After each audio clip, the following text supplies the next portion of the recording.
Doctor সাহেব, কি হয়েছে রিশাদের? প্লিজ বলুন আমাকে। দেখুন মিস রিত্ত, আপনার স্বামীর শরীরের অবস্থা খুবই খারাপ। তার প্রেশার খুবই লো। তার উপর তিনি কোনো বিষয় নিয়ে সম্ভবত টেনশনে আছেন, যার কারণে অজ্ঞান হয়ে গেছেন। বলতে গেলে উনি টাইম টু টাইম খাওয়া দাওয়া করেন না। এমনকি ওনার ছোট থেকেই কিছু সমস্যা ছিল, আর ফ্যামিলি ডক্টর হওয়ার দরুন ওকে মেডিসিন প্রেসক্রাইব করেছিলাম। সেগুলো না খাওয়ার জন্য তার সমস্যাগুলো মাথা চাড়া দিয়ে উঠেছে। আপনার উচিত এখন রিশাদের প্রেশারের খেয়াল রাখা। আমি অবশ্য জানি আপনাদের বিচ্ছেদের কথা, কিন্তু ছেলেটা আপনাকে খুব ভালোবাসে। নয়তো আপনার চলে যাওয়ার পর নিজের এমন অবস্থা করতো না। মেডিসিন দিয়ে যাচ্ছি, খাইয়ে দিন উঠলে। আসি আজ। ধন্যবাদ ডাক্তার সাহেব। আমি কিচ্ছু শুনতে চাচ্ছি না। এই সন্তানের অ্যাবর্শনের সকল ব্যবস্থা আমি করব। আমি অ্যাবর্শন করাবো না বাবা। তুই অ্যাবর্শন না করানো পর্যন্ত আমি বাড়িতে তুলব না তোকে। বাবা!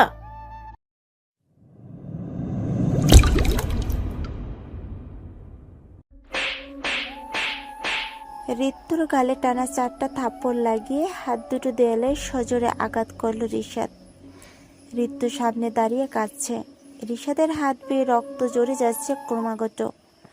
ঋতু এগিয়ে আসতে চাইলেও এগোতে দেয় না রিশাদ। রিশাদের হাতের একটা ইশারায় পুতুলের ন্যায় থমকে দাঁড়িয়ে যায় ঋতু। রিশাদের লোকেরা মিলে ঋতুর প্রেমিক দিব্যকে বেঁধে অমানবিক অত্যাচার করে চলেছে। সেদিকে এক পাও এগোনোর অনুমতি নেই ঋতুর। নিজের অসহত্বকে এক সীমায় বেঁধে ফেলল ঋত্য। সে জানে এখন দিব্যির প্রতি মায়া দেখানো মানে নিজের হাতে দিব্যকে মেরে ফেলা। কয়েক মাস আগের সব ঘটনা যেন প্রতিচ্ছবি হয়ে চোখে ভাসতে লাগে ঋত্যর। অফিস জয়েন করার পরপরই ঋত্য বুঝে গিয়েছিল রিসার্চ স্যারের নজর সবসময় তার উপর থাকে, এমনকি অফিসের বাইরেও। এক প্রকার রিশাদের নজরবন্দি থাকতে হতো ঋত্যকে। চাকরিটা প্রয়োজন ছিল বলে মেনে নিয়েছিল ঋত্য। রিশাদের চোখের আড়ালে কারো সাথে ঘনিষ্ঠতা কখনই হয়নি ঋত্যের।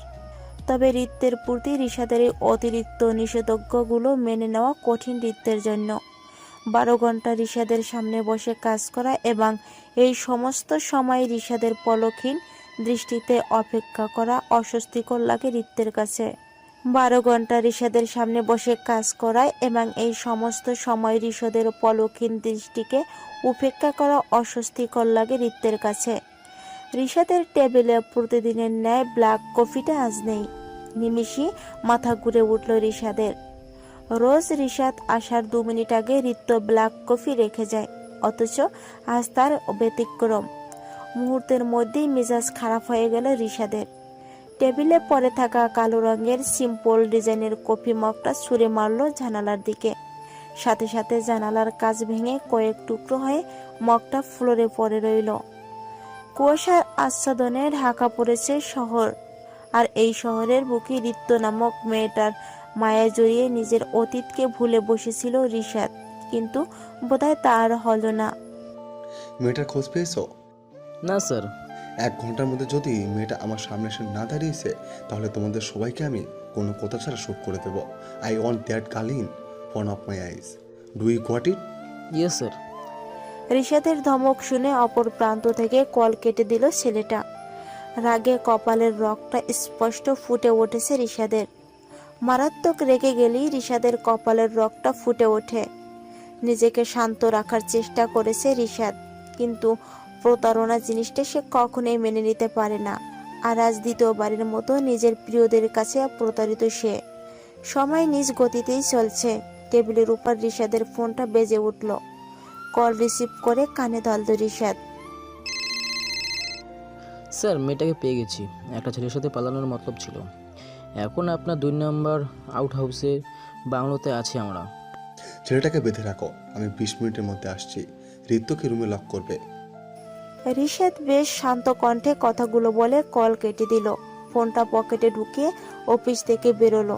20 মিনিটের মাথায় সে মুখোমুখি হলো ঋত্য, আর ঋত্যর মুখোমুখি হলো তার জীবনের সবচেয়ে ভয়ঙ্কর পরিস্থিতির বর্তমান। দুহাত পিছনে বাঁধা দিব্যর।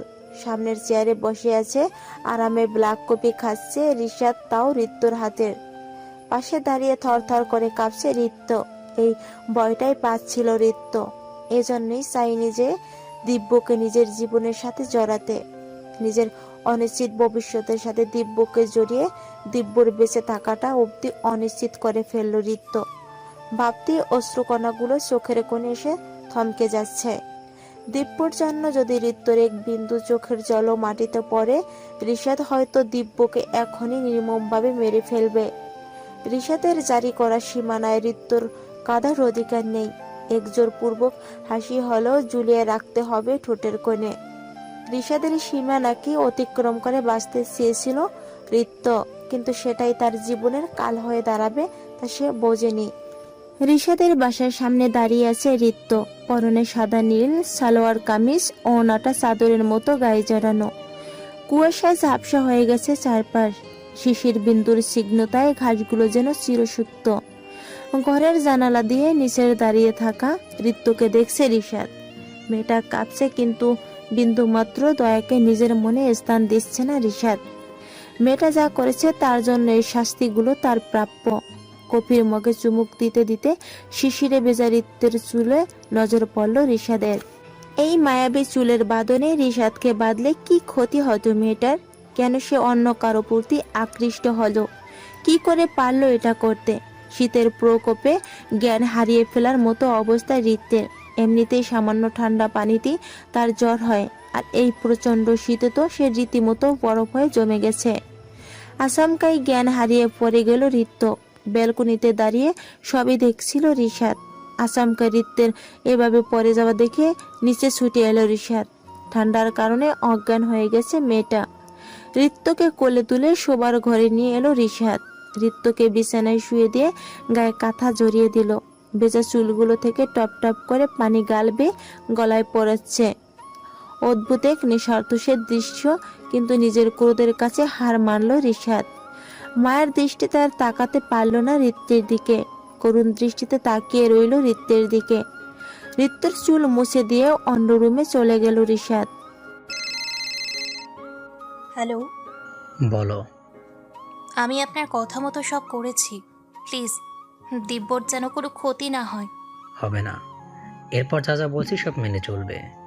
রিশাদের সীমানা থেকে আমি বের করে দূরে কোথাও পাঠিয়ে দেব তোমায় আর দিব্যকে। কলটা কেটে ফোনটা নিজের কাছেই লুকিয়ে রাখলো ঋত্য। অবশেষে সে মুক্তি পেতে চলেছে রিশাদের থেকে। অতঃপর দিব্যর সাথে এক মুক্ত শান্তির জীবনে পদার্পণ করবে। তবে রিশাদের সাথে প্রতারণা করাটা কি ঠিক হবে? রিশাদ প্রতারণা সহ্য করতে পারে না। যদি হিতে বিপরীত হয় তাহলে দিব্য আর ঋত্য কেউ বাঁচবে না। চিন্তিত কণ্ঠে ঋত্য শুয়ে রইল। Rishad Afsan Chowdhury, you are finished.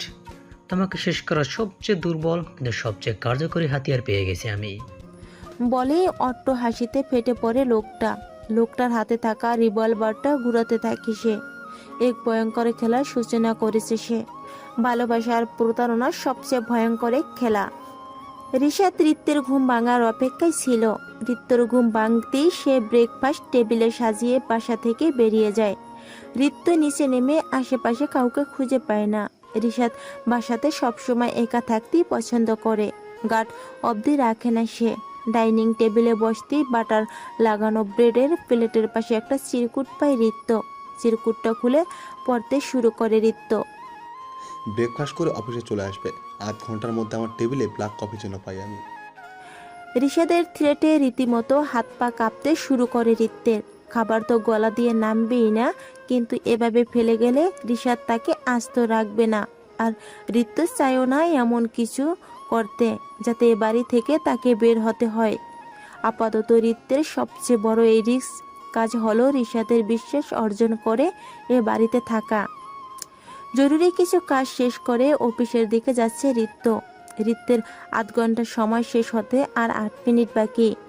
Rishad বরাবরই সময় নিয়ে মাত্রাতিরিক্ত সচেতন। সে জানে 8 মিনিটের মধ্যে সে অফিসে পৌঁছে যাবে। অফিসে পৌঁছে কেবিনে ঢুকতেই রিশাদ দেখলো ব্ল্যাক কফির সে আগের ডিজাইনের মগটাতে কফি ঢালছে ঋত্য। এই মগটা এত কম সময়ে কই পেল এই মেয়েটা? চিন্তিত দেখালেও কিছুটা ভালো লাগে রিশাদের। কফিতে চুমুক দিয়ে ঋত্যর দিকে তাকালো রিশাদ। চোখের নিচে কালি পড়ে গেছে ঋত্যের। শরীর একদিনই শুকিয়ে গেছে। কপালে ভাঁজ পড়া মলিন চাহনি যেন কাঁদতে চেয়েও কাঁদতে পারছে না। রিত্তের এই অবস্থা রিশাদের বুকে এক অনাকাঙ্ক্ষিতভাবে ব্যথা সৃষ্টি করেছে। রিশাদ কপিতে দ্বিতীয় চুমুক দিতে যাবে, ঠিক এমন সময় রিশাদের ফোনটা বেজে উঠল। ফোনটা কানে ধরতে অপর প্রান্ত থাকা ব্যক্তিটির কথায় চোখ রক্তিম বর্ণ ধারণ করলো রিশাদের। রাগান্বিতভাবে চুপচাপ কথাগুলো শুনতে লাগলো সে। রিশাদের হাতের চাপে মগে রীতিমতো ফাটল ধরে গেছে। চোখের পলকে মগটা চূর্ণ বিচূর্ণ হয়ে রিত্তের সামনে পড়ে রইল। অগ্নিদৃষ্টিতে রিত্তের দিকে তাকিয়ে আছে রিশাদ। কপালের রগটা স্পষ্ট ফুটে উঠেছে। রিশাদের দিকে তাকিয়ে বার কয়েক ডোক গিলল রিত্ত। লোডেড গানটা রিত্তের দিকে তাক করল রিশাদ। গুলির শব্দে এখনো নীরব চারপাশ। অফিসের সমস্ত স্টাফ আতঙ্কিত, কিন্তু তাদের তো আর রিশাদের রুমে ঢোকার অনুমতিই নেই। রিত্ত দু চোখ বন্ধ করে মুখ খেচে দাঁড়িয়ে রইল। চোখ খুলে হাঁপাতে লাগলো রিত্ত। রিশাদ গুলিটা শূন্য করেছে, কিন্তু ইতিমধ্যে রিত্তর ঘাম চড়তে শুরু করেছে। রিশাদ ধীরে ধীরে রিত্তর দিকে এগোতে লাগলো। রিভলভারটা রিত্তর কপাল থেকে নাক বেয়ে চিবুকে নামাতে নামাতে অদ্ভুত এক শয়তানি হাসি ঝুলিয়ে রেখেছে ঠোঁটের কোণে। ঋতু, তুমি কি জানো আজ তোমার বিয়ে? মানে? আরে না, ভেবো না আমি বিয়ে করবো তোমায়।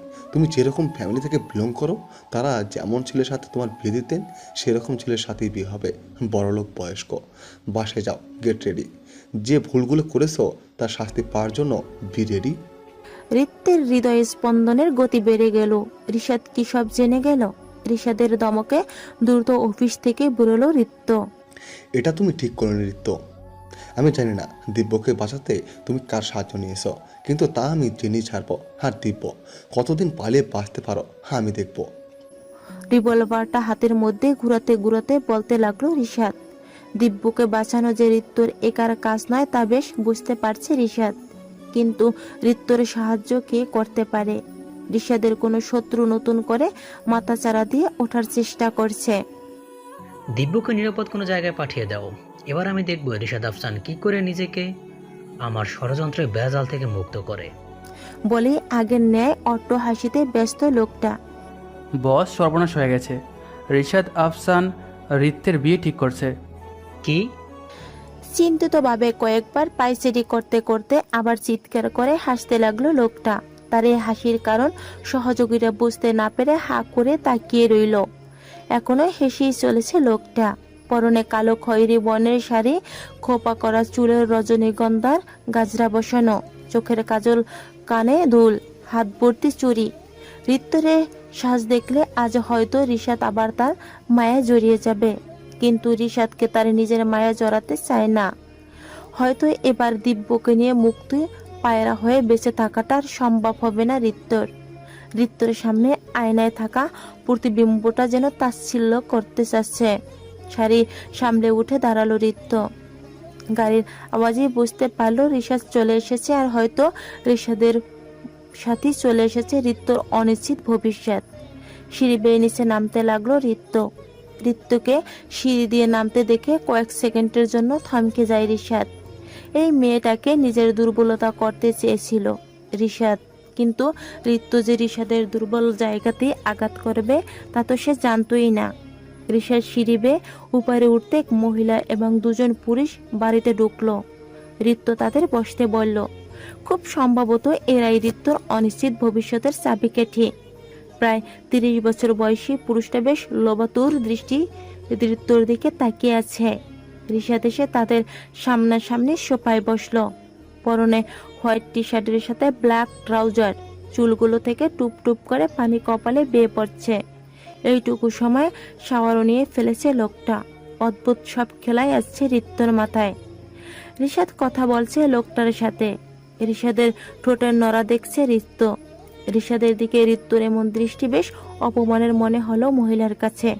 তিনি বেশ কড়া কণ্ঠে রিশাদের নাম নিলেন। রিশাদ, জি আন্টি, বলুন। আপনি রিওর কে হন? আমি ওর অফিসের বস। তাহলে রিও আপনার সাথে এই ফাঁকা বাড়িতে একা কেন থাকে? আর আপনিই বা কেন ওর বিয়ের কথাবার্তা বলছেন? ওর ফ্যামিলি কোথায়? আপনি ভুল ভাবছেন। ওর ফ্যামিলি গ্রামে থাকে, আর ও আমার সাথে থাকে না। কাল অসুস্থ ছিল, আর আমি ওর বাসা চিনতাম না দেখে এখানে এনেছি। দেখেন, আপনার রক্ষিতাকে আপনি আপনার কাছেই রাখুন। আমাদের কারো রক্ষিতাকে নিজের বাড়ির বউ করার ইচ্ছা নেই। ঋত্য কিছু বলছে না, মাথা নিচু তার। কাঁদতে বারণ বলেও অশ্রুগুলো চোখের কোণে এসে থমকে যাচ্ছে। রিশাদ তাকাতে পারছে ঋত্যর দিকে। এই প্রথম এতটা অসহায় চাহনি ঋত্যের। মহিলা তার স্বামী আর ছেলেকে নিয়ে উঠে গেলেন। ঋত্য কৃত্রিম হাসি ঝুলিয়ে রিশাদের দিকে তাকালো। তাচ্ছিল্যের সুরে বলল, পরিবারের কাছে থাকলে হয়তো কারো রক্ষিতার পদবিটা পেতে হতো না। আর কথা না বাড়িয়ে উপরে চলে যায় ঋত্য। রিশাদ কি করবে বুঝতে পারে না। এটা সে বেশি বেশি করে ফেলেছে। মেয়েটার আত্মসম্মানে এত বড় আঘাতের কারণটা তো রিশাদই। ঋত্য রুমে ঢুকে জোরে জোরে নিঃশ্বাস নিতে লাগলো। চিৎকার করে কাঁদতে মন চাচ্ছে ঋত্যের, কিন্তু শেষ মুহূর্তে এই ট্রিকটা ইউজ না করলে হয়তো বিয়েটা হয়েই যেত। স্বভাবতই কোনো শাশুড়ি সহ্য করবে না তার হবু পুত্রবধূ অন্য কারো দিকে তাকিয়ে থাকে, আবার তার বাড়িতেই থাকে। ট্রিকটা কাজ করেছে, তবে রিশাদের দিকে তাকানোর মাঝে অদ্ভুত এক ভালো লাগা অনুভূতি হচ্ছিল ঋত্যের। কিন্তু এই মায়াবী মুখটার পিছনে যে একজন কতটা ভয়ঙ্কর মানুষ লুকিয়ে আছে তা শুধু ঋত্যই জানে। দূরে কোথাও গিটারের মৃদু সুর বাজছে, খুব ক্ষীণ সুর। পূর্ণিমার চাঁদের জলকানিতে রাতটা যেন আলোকসজ্জায় সজ্জিত। দ্বীপের মাথাটা ধরেছে আজ খুব। মিহি বোধ হয় ঘুমিয়ে পড়েছে। মেয়েকে আর ডাকলো না সে। রাত জেগে কাজ করাটা দ্বীপের অভ্যাস, আর এই অভ্যাসে একটা মাথা ব্যথা। স্টাডি রুম থেকে বেরিয়ে কিচেনে যেতেই দ্বীপ দেখলো ডাইনিংয়ে এক মগ কফি। এখনো দোয়া উঠছে। কফির মগটা হাতে নিয়ে আশেপাশে লক্ষ্য করলো দ্বীপ। ব্যালকনির গ্রিল ধরে দাঁড়িয়ে আছে মিহি। অদ্ভুত এক বিষণ্ণতা যেন দ্বীপকে ঘিরে ধরলো। মিহির পাশে দাঁড়ালো দ্বীপ। কি ভাবছো? রিশাদের কথা। এত বছর বাদে হঠাৎ? এত বছর বাদে না দীপ, রিশাদের প্রতি অনুতাপ আমাকে বরাবরই কুড়ে কুড়ে খায়। কিন্তু আজ মনটা ঠিক নেই। কি হচ্ছে বুঝে উঠতে পারছি না। বাবাকেও মিস করছে খুব। মিহি, একটা কথা বলবে? রিশাদকে তুমি ভালোবাসতে? বাসলে বুঝি তোমায় বিয়ে করতাম? করতেই পারো। হয়তো রিশাদের বন্দিত্ব থেকে মুক্তি চেয়েছিলে। কথাটা নিছক মজার ছলে বলল। মিহির দিকে তাকাতেই দ্বীপ বুঝলো সে কত বড় ভুল করে ফেলেছে। এই মেয়েটা এমনিতেই মারাত্মক জেদি আর অকারণ অভিমানী। খুব কম কয়েকবার দ্বীপের সামনের চোখে পানি পড়েছে মিহির। আজ হয়তো পঞ্চমবারের মতো মিহির অশ্রু বিসর্জন প্রত্যক্ষ করছে দ্বীপ। মিহি ঘরে ঢুকেই ব্যাগ গোছাতে লাগলো। প্যাকিং কেন? দেশে ফিরবো। আচ্ছা, আমি শিফাত ভাইয়াকে বলে দিচ্ছি, ও আমাদের পিক করতে আসবে। কেন? আমি বলেছি তোমায় আমি রিশাদের সাথে দেখা করতে যাচ্ছি। মিহি, ওর বন্দিত্বে কোনো কষ্ট ছিল না দীপ। আমারই অকারণ মুক্ত পায়রা হতে চেয়েছিলাম। ভালোবাসিনি আমি রিশাদকে, এটা ঠিক। হয়তো আমার প্রতারণার জন্য রিশাদ কখনো আর আমার মুখও দেখবে না, কিন্তু এই অনুতাপ আমি আর নিতে পারছি না। যা ইচ্ছে করো। কথা বাড়ালো না আর দ্বীপ। মিহি একটা বারও বুঝলো না এই মুহূর্তে দ্বীপের মনের ভিতর কি চলছে। মেয়েটা কখনোই বুঝবে না। শুধু দ্বীপ কেন, কারো মনের কথাই মিহি কখনোই বুঝবে না। সে আপনাতেই ব্যস্ত। তার ধারণা খারাপ লাগার অধিকার শুধু তারই। রাত পেরোতেই ভোরের আলো জানালা বেয়ে দ্বীপের মুখে এসে পড়ছে। ঘুম ভাঙাতে আশেপাশে তাকালো দ্বীপ। মিহি নেই। এত সকালে কোথায় যেতে পারে মেয়েটা? বেডের পাশে টেবিলে একটা চিরিকুট পেল দ্বীপ। সকালে ফ্লাইট ছিল, নিজের খেয়াল রেখো। আমি ফেরা অবধি ফোন অফ। ফোন করলে পাবে না। সময় মতো ফিরবো। তোমার সাথে প্রতারণা করবো না, যেমনটা রিশাদের সাথে করেছিলাম। চিরিকুটটা পাশে রাখলো দ্বীপ। এই মুহূর্তে দ্বীপের ইচ্ছা করছে আশেপাশে সবকিছু ভেঙে চুরমার করে ফেলতে। কি পরিমাণ ননসেন্স হলে এরকম কেউ করতে পারে ভাবছে দ্বীপ। মেয়ে কেন বারবার ভুলে যায় সে কারো স্ত্রী, ফ্যামিলি আছে তার। সত্যি সত্যি কি রিশাদকে ভালোবাসতো না মিহি, নাকি মিথ্যা বলেছে? ফ্লাইট ল্যান্ড করতে সিমটা ডাস্টবিনে ফেললো মিহি। ব্যাগে থাকা নতুন সিমটা ফোনে লাগিয়ে এগোতে লাগলো। মিহি প্রথমে ভেবেছিল রিশাদের আগের বাড়িতে যাবে, কিন্তু রিশাদের মুখোমুখি কি আদৌ হতে পারবে মিহি? যে ভুল সে করেছে তার জন্য রিশাদ কি পারবে মিহিকে মাফ করতে? ঋত্য গুটি গুটি মেরে শুয়ে আছে। বিছানার পাশে কাঁথা সেভাবেই পড়ে রয়েছে, অথচ শীতে কাঁপতে কাঁপতে মেয়েটা এখন বুঝে অসুখ বাঁধাবে। রিশাদ কাঁথাটা আলতোভাবে ঋতুর গায়ে জড়িয়ে দিতেই বুঝতে পারল ইতিমধ্যে অসুখ বাঁধিয়ে ফেলেছে মেয়েটা। জোরে গা পুড়ে যাচ্ছে। ঋতুর চোখের কোণে অশ্রুবিন্দু স্পষ্ট দেখতে পাচ্ছে। রিশাদের সামনে কাঁদতে মানা বলে এত অপমানের পরও মেয়েটা কাঁদেনি। আবারও আগের ন্যায় ঋতুর প্রতি দুর্বল হয়ে পড়েছে রিশাদ।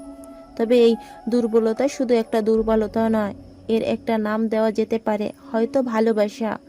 এসব ভাবতেই কেমন একটা অনুভূতি রিশাদের মনে রঙিন প্রজাপতি হয়ে ধরা দেয়।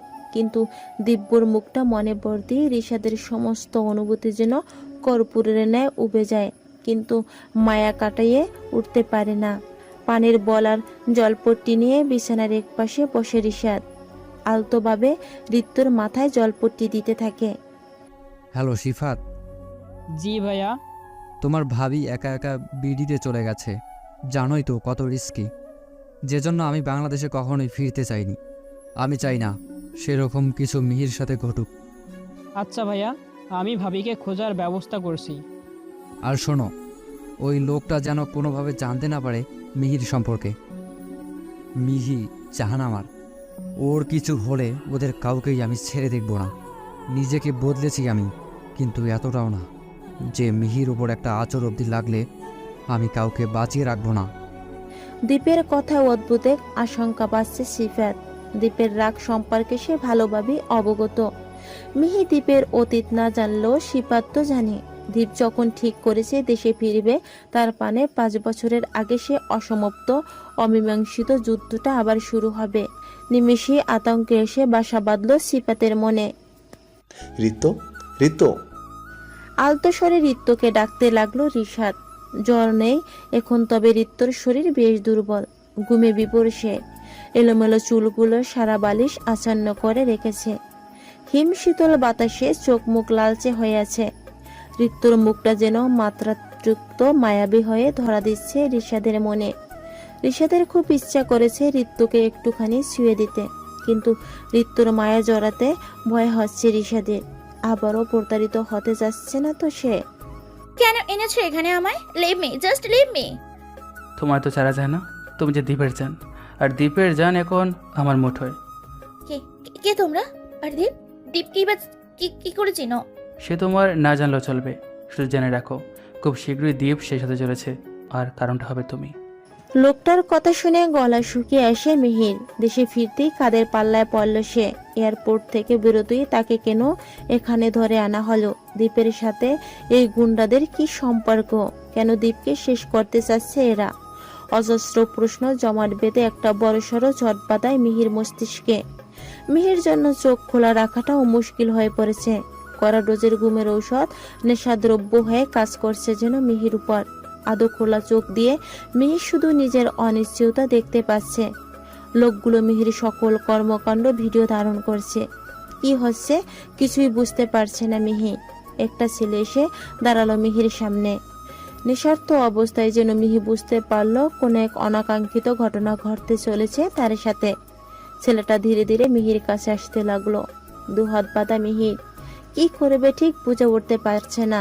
মস্তিষ্ক যেন কাজ করা বন্ধ করে অচল হয়ে পড়েছে।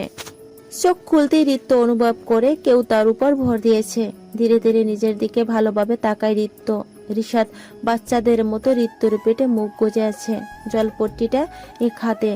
রিশাদের ঘুমন্ত চেহারার নিষ্পাপ চাহনি ঋতুকে টানলেও দিব্যর ভালোবাসা তাকে রিশাদের মায়ার জড়াতে দিল না। বেশ কড়া কণ্ঠে রিশাদকে উঠতে বলল ঋতু। ঋতু কণ্ঠ শুনতেই রিশাদের ঘুম ভেঙে গেল। সারা রাত নির্ঘুম কাটানোর পর মাত্রই ঘুমিয়েছিল সে। ঋতু ডাকে উঠে বসল সে। ঘুমের ঘরে আর বেখাওয়ালে ঋতুর পেটে মাথা রেখে ছিল, বুঝতে পারেনি। ঋতু কি ভুল বুঝলো? উল্টাপাল্টা কিছু ভাবছে না তো?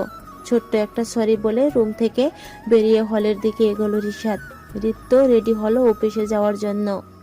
রিশাদের অর্ডারে একাংশ জুড়ে মেয়েদের জামা কাপড়।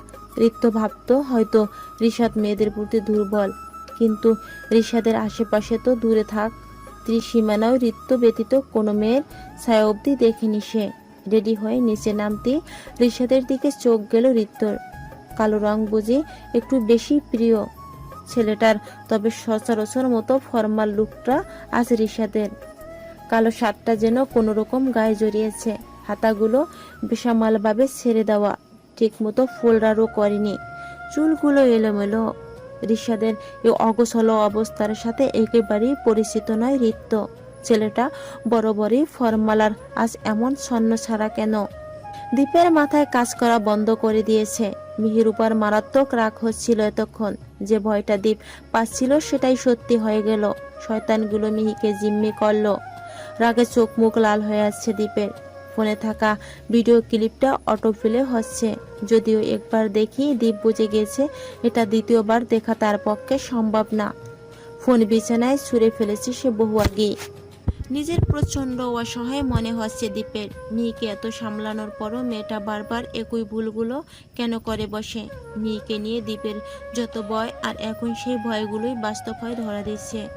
কি করবে বুঝতে পারছে না দীপ। আপাতত দেশে ফেরাটাই তার জন্য সবচেয়ে জরুরি। মেয়েকে খুঁজে বের করতে হবে আগে, তারপর দেখে নেবে ওই শয়তানের বাচ্চাগুলোকে।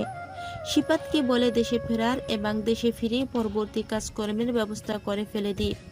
ঘুম ভাঙতেই মেহি অনুভব করে দু হাতে বিন্দু মাত্র জোর নেই মেহির। টানা 12 ঘন্টা দড়িতে বাঁধা হাত দুটো, তার উপর লোকগুলো অমানবিক অত্যাচার। দ্বীপের শূন্যতাটাও যেন আরো বেশি করে ক্ষত বিক্ষত করতে থাকে মেহির মনটাকে। দ্বীপের কথা না শোনার শাস্তি সে পাচ্ছে এখন, কিন্তু মেয়ে এখনো বুঝে উঠতে পারছে না এদের সাথে দ্বীপের সম্পর্কটাই বা কি। অফিসে ঢুকতেই রিত্য রিশাদের কেবিনে যায়। ব্ল্যাক কপি বানাতে যাবে, ঠিক এমন সময় পিছন থেকে রিশাদের কণ্ঠ শুনতে পায়। দরকার নেই কফির, তুমি যাও, নিজের কাজ করো। রিশাদের এ কথা যেন বিদ্যুতের গতিতে সারা মস্তিষ্ক ছড়িয়ে যায় রিত্যর। রিত্যকে কি আপনা আপনি নিজের বন্দি খাঁচা থেকে মুক্ত করতে চাচ্ছে রিশাদ? তাহলে তো ভালোই, কিন্তু রিশাদের এমন বিষণ্ণ চেহারার পিছনে কোনো রহস্য লুকিয়ে নেই তো? রিশাদের অবহেলাটাও যেন উপভোগ করতে পারে না রিত্য। অবহেলাটা উল্টো মন খারাপ হয়ে কষ্ট দিতে থাকে তাকে। কাজের বেশিরভাগ সময় রিত্য রিশাদের সামনেই বসে থাকে, কিন্তু আজ রিশাদ রিত্যর দিকে তাকাচ্ছে না অবধি। রিশাদের এই নতুন রূপ মারাত্মকভাবে ভাবাতে থাকে রিত্যকে। রিত্য, কিছু কথা ছিল। জি স্যার, বলুন। রিত্য কেবিনে ঢুকতেই রিত্যকে জড়িয়ে ধরে বাচ্চাদের মতো কাঁদতে থাকে রিশাদ। আচমকাই এমন করে রিত্য কি করবে বুঝে উঠতে পারে না, কিন্তু রিশাদকে সরিয়ে দেওয়াতে কেন যেন মন সায় দেয় না। অগত্য রিশাদের বাহুডোরে আবদ্ধ রয় সে। রিত্য এখনো রিশাদের বাহুডোরে আবদ্ধ। রিশাদকে ছাড়ার মতো শক্তিটা কেন যেন পাচ্ছে না রিশাদ। ধীরে ধীরে রিত্যকে ছেড়ে দাঁড়ালো রিশাদ। অদ্ভুত এক অনুভূতি হচ্ছে রিশাদের। নতুন এক অনুভূতি, যে অনুভূতির সাথে কখনোই পরিচিত ছিল না রিশাদ। রিশাদের চোখ মুখ অসম্ভব লাল, যেন এখনই কান্না করে ফেলবে। চেয়ারে বসলো রিশাদ। রিত্যকে বলল সামনে বসতে। রিত্য, কিছু কথা বলি তোমায়। জি স্যার। কয়েক বছর আগে আমি একটা মেয়েকে ভালোবেসেছিলাম। মেয়েটার বাবা এই অফিসে জব করত। আমার খুবই স্নেহের আর সম্মানের একজন মানুষ, মাহিন সাহেব। পৃথিবীতে আপন বলতে তার একমাত্র মেয়ে ছিল মিহি। প্রথম দেখাতেই ভালো লেগে যায় মিহিকে। নিজের নজরে বন্দি করে ফেলি মিহিকে। রিশাদের সীমানে আবদ্ধ করতে চেয়েছিলাম মিহিকে, কিন্তু বুঝে উঠতে পারিনি আবদ্ধ করার জায়গায় মিহিকে বন্দি করে ফেলেছি আমি। আমাকে কখনোই ভালোবাসতে পারেনি মিহি। সে ভালোবেসেছিল অন্য কাউকে। আমায় প্রতারণা করে চলে গেল। ভালো না বেসে থাকলে ছেড়ে যাওয়াটা কখনোই প্রতারণা হয় না। Let me finish. মিহি চলে যাওয়ার পর প্রচণ্ড রাগ হয়। ভেবেছিলাম আমি মিহিকে ভালোবাসি, কিন্তু মিহিকে ছাড়া আমি দিব্যি ভালো ছিলাম। মিহিকে খোঁজার চেষ্টা অবধি করিনি, কিন্তু তুমি যখন চলে গেলে 1 ঘন্টার মধ্যে তোমায় খুঁজে বের করি আমি। কারণ মিহি ভালো লাগা ছিল, কিন্তু তুমি ভালোবাসা। ভালো লাগা আর ভালোবাসার পার্থক্যটা আমি খুব ভালো মতোই বুঝি। রিত্যর চোখে চোখ রেখে বলল রিশাদ। রিশাদের চোখে রিত্য নিজের প্রতি দুর্বলতা দেখতে পারছে, কিন্তু রিত্য যে দুর্বল দিব্যির জন্য। দিব্যকে ছাড়া রিত্য পারবে না অন্য কারো মায়ে নিজেকে জড়াতে। রিশাদ এবার চেয়ার ছেড়ে উঠে রিত্যর কাছাকাছি আসলো। রিশাদের সামনাসামনি চেয়ারে বসেছিল রিত্য। রিত্যর পায়ের কাছে হাঁটু গেড়ে বসে রিশাদ রিত্যর 2 হাতে নিজের মুঠো নিল রিশাদ। আজ আমার লাইফের সেসব কথা তোমায় বলেছি, যা আজ অবধি আমি কাউকে বলিনি। একটু কি ভালোবাসা যাবে আমায় রিত্য? আজকে আমার এই যে ছন্নছাড়া রূপটা দেখছো, এটাই তোমাকে ছাড়া আমার অবস্থা। ভালোবাসবে আমায়? রিশাদের অশ্রুসিক্ত চোখের দিকে তাকাতে অবধি পারছে না ঋত্য। এতটা ভালো কেন বাসে রিশাদ ঋত্যকে? আচমকাই উঠে দাঁড়িয়ে জোরে জোরে হাসতে লাগলো রিশাদ। রিশাদের হাসির কারণ ঋত্য ঠিক বুঝে উঠতে পারল না। একটু আগেই তো ছেলেটার চোখ ছলছল করেছিল, এখন এভাবে হাসছে কেন রিশাদ? রিশাদ এখনো হাসছে কারণ এখনো স্পষ্ট ঋত্যর কাছে। এসব বলেই দিব্য তোমার নিজের প্রতি দুর্বল করেছে, তাই না? আরে এসব মেয়ে পটানোর জন্য সব ছেলেই বলে। রিশাদ, আপনি এতটা খারাপ হতে পারেন আমি কখনো ভাবতেও পারিনি। দিব্য আর যাই করুক, ন্যূনতম সম্মানটা আমায় করে, আর এইটুকু সম্মান দিয়ে সারা জীবন কাটানো যায়। কিন্তু আপনার মতো একটা নোংরা মানসিকতার মানুষের সাথে একটা সেকেন্ডও থাকা সম্ভব নয়। তো যাও, চলে যাও, আর একটাতে চাই না তোমার। তবে যাওয়ার আগে একটা জিনিস দেখে যাও। রিশাদ ফোন থেকে একটা ভিডিও ক্লিপ ওপেন করে ঋত্যুর মুখের সামনে ধরে। ঋত্যু ফোনের স্ক্রিনের দিকে তাকাতেই আটকে ওঠে। দিব্য একটা মেয়ের সাথে নোংরামিতে ব্যস্ত। ঋত্যুর মন চাচ্ছে ফোনটা এখনই ছুঁড়ে মারবে, কিন্তু তাতেই কি ফোনে চলমান কার্যকলাপগুলো থেমে যাবে? ভিডিও ক্লিপটা বন্ধ করে ঋত্যুর দিকে তাকালো রিশাদ। সম্মান করা আর দেখানোর জন্য সম্মান করা বিষয় দুইটার মধ্যে বিস্তর পার্থক্য। আমার এসব নাটক করার কারণে ছিল আমি যেন দিব্য সত্যটা তোমার সামনে আনতে পারি। স্বাভাবিকভাবেও সব বলতে পারতাম, কিন্তু চোখে আঙুল দিয়ে প্রমাণ দিলাম আর কি। যদি ভিডিওটা মিথ্যে মনে হয় বাসায় চলো, দিব্যকে আসতে বলেছি। দীপ, ব্যস্ত তুমি? তোমার জন্য আমি কখনোই ব্যস্ত না। তাই বলছে? না ডাইনি, যা। আচ্ছা। ওই কিসের আচ্ছা, কাছে আয়। তুমি তো যাইতে বললা। অ্যাঁ, যেন সব কথা শোনে আমার। ঢং কম কর, আয় কাছে ফার্স্ট। মেয়েকে শক্ত করে জড়িয়ে নেয় দীপ। জীবনে এই মুহূর্তটা যদি এখনই থেমে যেত কত সুন্দর হতো। আচমকা চোখের পানি ছিটে পেয়ে চোখ খুলে মেহে আশেপাশে তাকিয়ে দেখে লোকগুলো বেহা দৃষ্টিতে তার দিকে তাকিয়েছে। মিহির চিৎকার করে কাঁদতে মন চাচ্ছে। হঠাৎ অদ্ভুত একটা অনুভূতি হলো মিহির, যেন একটা সুগন্ধ যেন হাওয়ায় ছড়িয়েছে। মৃদু একটা ভালোবাসার ছোঁয়া যেন হাওয়ায় হাওয়ায় মাদকতার মতো নেশা ছড়িয়েছে। চারপাশে নোংরা লোকগুলোর দিকে ঘেরা। এসবের মাঝেও দ্বীপের শরীরে সেই পরিচিত ঘ্রাণ অনুভব করতে পারছে। একটা ছেলে বেশ নোংরা দৃষ্টিতে মিহির দিকে তাকিয়েছে। ধীরে ধীরে মিহির দিকে নোংরাভাবে এগিয়ে আসতে লাগলো ছেলেটা। মেয়ের গায়ে হাত দিতে যাবে ছেলেটা, ঠিক এমন সময় গুলির তীব্র একটা শব্দ হলো। ছেলেটা মেঝেতে পড়ে গেল। আতঙ্কে এমনিতেই মিহির চোখ বেয়ে জল গড়াচ্ছে। গুলির শব্দে মিহি যেন কাঁদতেও ভুলে গেল। গুলির শব্দে পিছনে তাকালো সবাই। পরিচিত সেই মুখ, কারো মুখে প্রশান্তির দীর্ঘশ্বাস, কারো কপালে দুশ্চিন্তার ঘাম। দীপ! মিহির ডাকে যেন রাগটা আরো মাত্রা ছাড়িয়ে গেল দীপের। গুলির তীব্র আওয়াজ কানে আসলো শুধু মিহির। ঝাপসা চোখে দীপকে আর দেখতে পেল না মিহি। চোখ জোড়া কখন বন্ধ হয়ে গেছে তাও আর অনুভব করতে পারল না। ধীরে ধীরে চোখ খুলে তাকাতেই সামনে দীপকে দেখতে পেল মিহি। দেখেই বোঝা যাচ্ছে মারাত্মক রেগে গেছে। হালকা একটু কাশলো মিহি। মেয়েকে উঠতে দেখে দীপ এসে বসলো মিহির সামনে। তোকে 1000 বার বলেছি পাকনামি কম করবি। সরি। আমাকে খুন কর, করে বল সরি। খবরদার, যদি আমার চোখের আড়াল হয়েছিস আর কখনো। হব না। দেখো মিহি, একটা কথা বলি। বলো। কথা শেষ হয়েছে আমার, তোরে আস্ক করছি, বলতে চাইছি, চুপচাপ শুনবি। আচ্ছা। আবার কথা চুপ। দেখো, আমি কখনোই এমন কিছু বলেছি যাতে তোমার খারাপ হয় বা তোমার প্রবলেম হয় না। তাহলে কেন শোনো না কথা? বাচ্চা তুমি যে বারবার বোঝাইতে হয়? বাচ্চাই তো। হ্যাঁ, চাইলে বাচ্চার মা হবে, আর ফোনই নাকি বাচ্চা। এই লজ্জা নেই তোমার? না, নাই। আয় তো, বুকে নিব। যাব না। বলেই মিহি বিছানা থেকে উঠে দৌড় দিতে যাবে, এমন সময় অনুভব করলো দুই পায়ে অসম্ভব ব্যথা। দপ করে বিছানায় বসে পড়ল। দীপ গিয়ে মিহির কোলে শুয়ে পড়ল। আলতো করে দীপের মাথায় হাত বুলিয়ে দিতে লাগলো মিহি। এখানে চুপ করে বসে থাকো। তুমি কই যাবে? তেল গরম করে আনি, পায়ে মালিশ করে দিলে ঠিক হয়ে যাবে। দীপ! জি মহারানী। এখন উঠবার দরকার নেই, শুয়ে থাকো। পরে ব্যথা বাড়বে। বাড়বে না। একটা কথা শুনিস না আমার? শুনবো নাই তো। হ্যাঁ, এক থাপ্পড় দিলে 7 দিন বিছানায় পড়ে থাকবি। ঢং দেখো সে মেয়ের। দে তো থাপ্পড়, দেখি তোর কত বড় সাহস। দিব না। কেন? আমার ইচ্ছা, আমি দিব না, ব্যাস। দীপের কথা শুনে মিহি হাসতে থাকে আর দীপ মুগ্ধ নয়নে তাকিয়ে থাকে মিহির দিকে। তবে দীপের চিন্তাই এখনো শেষ হয়নি। এখন তো সে বাংলাদেশে, কখন কোথা থেকে বিপদ আসবে তার নিশ্চয়তা নেই। তার উপর মিহির যত আকাম, এই মেয়েটা কখন কি করে বসে তারও ঠিক নেই। আপাতত ওই শয়তানগুলোর একটা ব্যবস্থা করতে হবে। ভাবতে ভাবতে চোখ বুঝলো দীপ। দিব্যের প্রতি চরম ঘৃণায় চোখে বেয়ে অশ্রু গড়াচ্ছে ঋত্য। দিব্য কি করে পারলো এভাবে ঋত্যর সাথে প্রতারণা করতে? ঋত্য রুম থেকে বেরোয়নি, সকালের নাস্তাটা অবধি করেনি। মেয়েটা এমন ঘরে বন্দি, মেজাজ খিটখিটে হয়ে যাচ্ছে ঋষাদের। দিব্যর এমন একটা রূপ দেখো, কি করে পারে মেয়েটার দিব্যর জন্য নাওয়া খাওয়া ছেড়ে ঘরবন্দি করে রাখতে নিজেকে।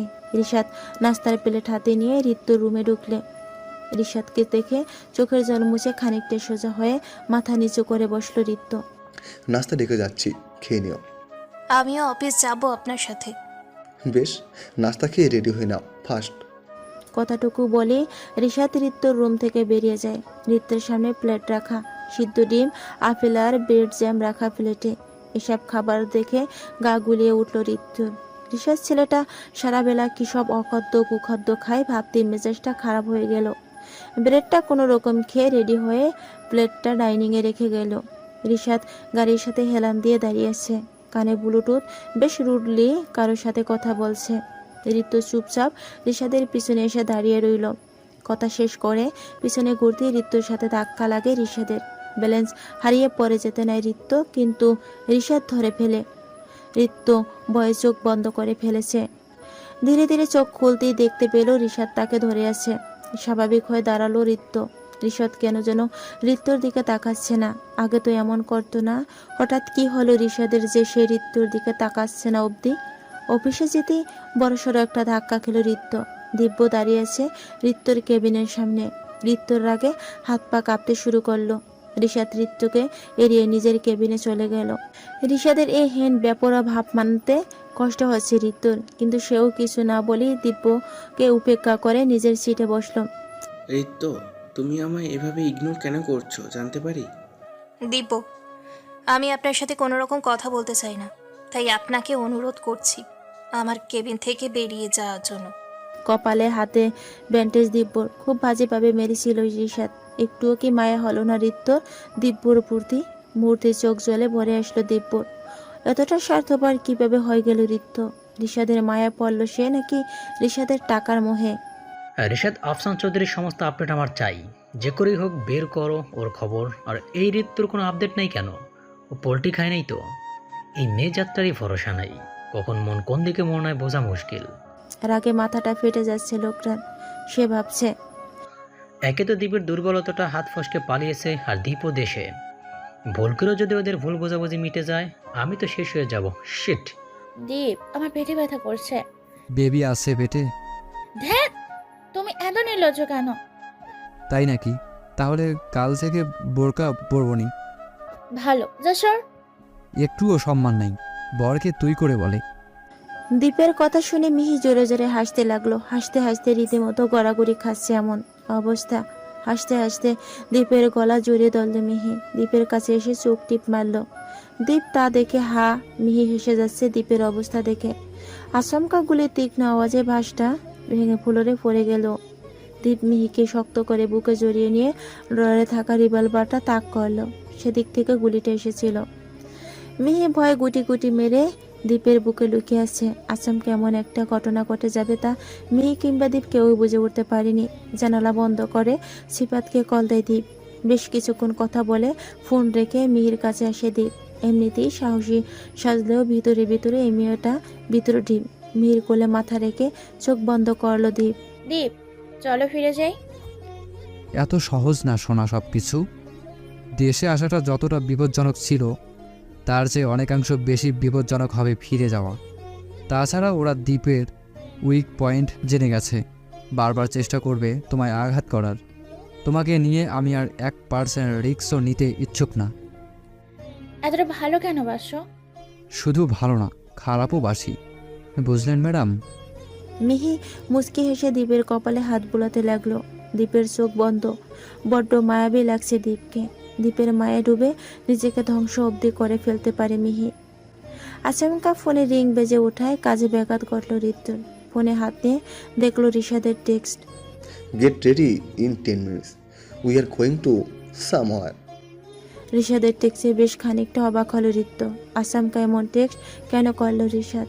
কাজগুলো কমপ্লিট করে ল্যাপটপ অফ করে রিশাদের কেবিনে ঢুকতেই রিশাদের চোখে পড়ল ঋতু। অদ্ভুত এক মায়া যেন ঘিরে ধরল ঋতুকে। তবে কি রিশাদের প্রতি দুর্বল হয়ে পড়েছে ঋতু? না, এমনটা ভাবা ভুল ঋতুর জন্য।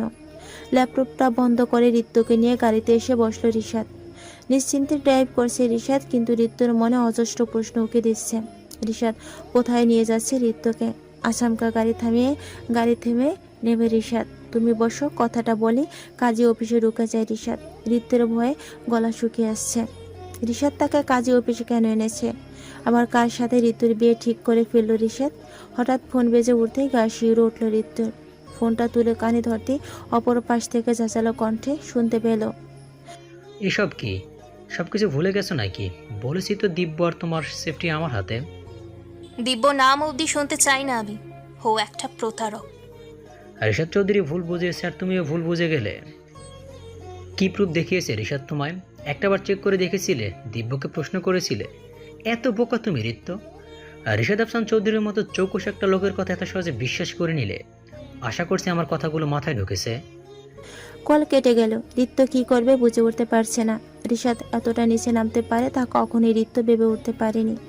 ঋষাদ আর দিব্যর মাঝে নিজেকে অসহায় অসুস্থ মনে হতে লাগে ঋত্য, যে বিশ্বাস অবিশ্বাসের এক দ্বন্দ্বে নিজেকে অবধি বিশ্বাস করে উঠতে পারছে না। এ কেমন খেলায় মেতেছে বিধাতা তার সাথে। ঋষাদ বারবার চিৎকার করে ঋত্যকে বলছে কবুল বলার জন্য, কিন্তু ঋত্যুর কান অবধি ঋষাদের কথা পৌঁছাচ্ছে না। ঋত্য এখন অন্য খেলায় মত্ত। দিব্যর প্রতি সন্দেহ করাটা কতটুকু যৌক্তিক তা ভাবতে ব্যস্ত ঋত্য। এমতো অবস্থায় ঋষাদের রাগ ক্রমশ মাত্রা বাড়িয়ে যাচ্ছে, যেন কোনো সময় অগ্নিগিরি লাভা হয়ে ফাটবে সে ঋত্যুর উপর। কিন্তু সেদিকে বিন্দুমাত্র ভ্রুক্ষেপ নেই ঋত্যুর। কি হতে চলছে আজ? ঋষাদের সাথে কি তবে ঋত্যুর বৈবাহিক সম্পর্কের সূচনা হতে চলল?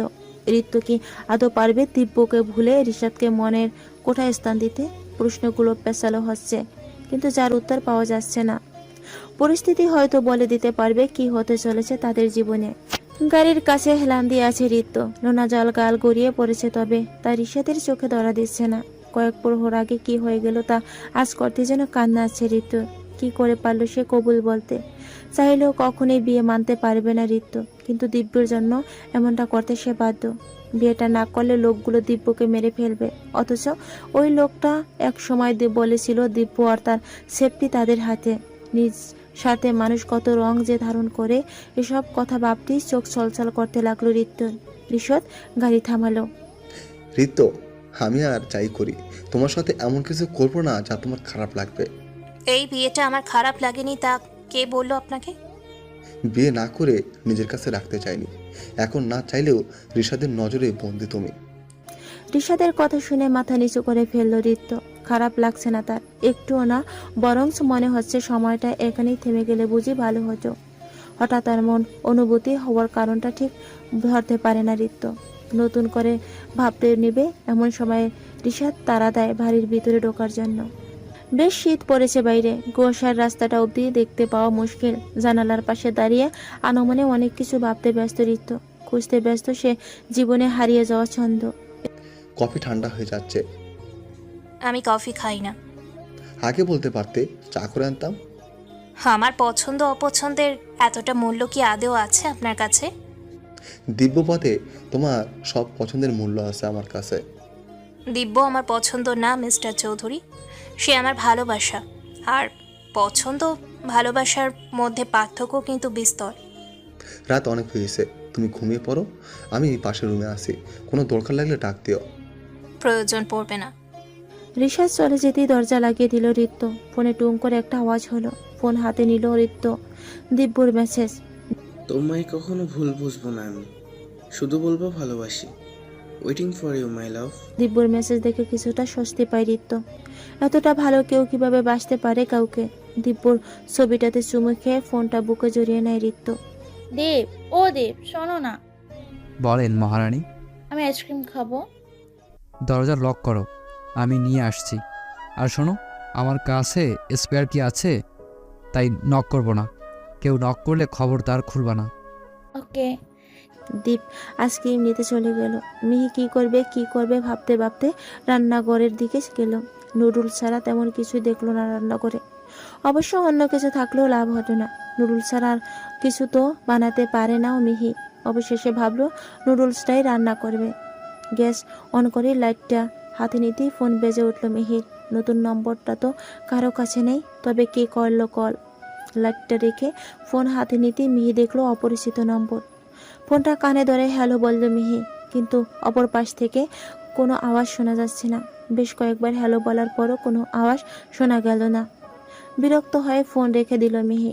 রান্নাঘরের দিকে এগোতে যাবে এমন সময় দরজায় কলিং বেলে আওয়াজ শুনে দরজা খুলতে গেল মিহি।